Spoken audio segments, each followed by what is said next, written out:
Lo mhlangano-ke ubaluleke kakhulu kubantu besilisa ngoba ozwe lakhe bazobe benze umcimbi la nabezempilo wokuthi kuhlolwe abantu besilisa. Inkosile iyojabula kakhulu ngithumelele nonke umcimbi nabasimame badingelela nayo ukuthi bazosekile zabo.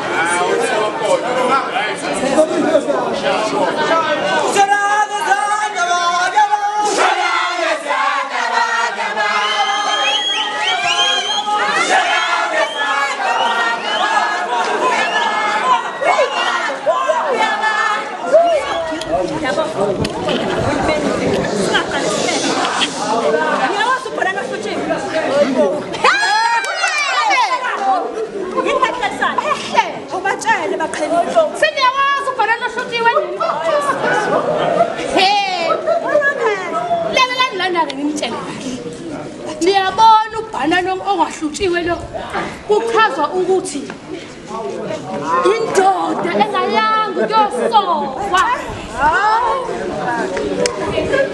Yabona ngoba manje la phakathi kwenu ngiyabona ukuthi sekukhona sebona ningisizeke ngilalelisize uma ngabe sekukhona amasoko